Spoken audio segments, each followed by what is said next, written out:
Bapak, Ibu, dan saudara sekalian, firman Tuhan akan kita renungkan dari Kisah Para Rasul 4 ayat 5 sampai 7 demikian.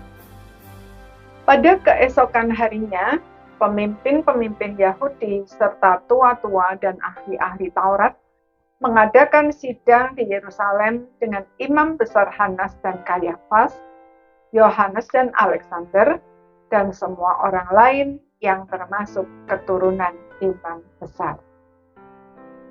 Lalu Petrus dan Yohanes dihadapkan kepada sidang itu dan mulai diperiksa dengan pertanyaan ini. Dengan kuasa manakah atau dalam nama siapakah kamu bertindak demikian itu? Saudara-saudara sekalian, setelah ditangkap dan dimasukkan ke dalam tahanan, keesokan harinya Petrus dan Yohanes dihadapkan ke sidang pengadilan Mahkamah Agama. Pengetahuan teologi anggota Mahkamah Agama itu jelas sangat mumpuni, setara dengan doktor atau profesor teologi. Sama sekali tidak sebanding dengan para rasul yang secara formal tidak pernah belajar teologi, selain mengikuti Tuhan Yesus dan menjadi muridnya selama sekitar 3,5 tahun. Meskipun demikian, dengan berani dan tegas, mereka menjawab pertanyaan yang diajukan, bahkan lebih dari yang mereka minta. Orang-orang itu bertanya, dengan kuasa manakah atau dengan nama siapakah mereka menyembuhkan orang lumpuh itu?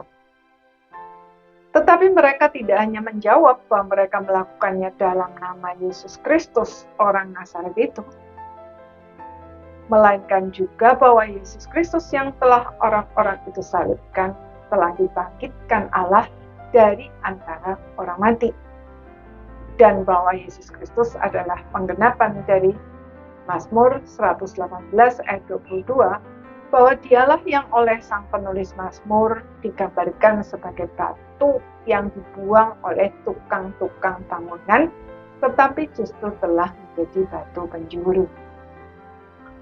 Bahwa tukang-tukang bangunan yang dimaksud adalah para pemimpin itu sendiri. Dan bahwa keselamatan tidak ada di dalam siapapun juga selain di dalam Dia.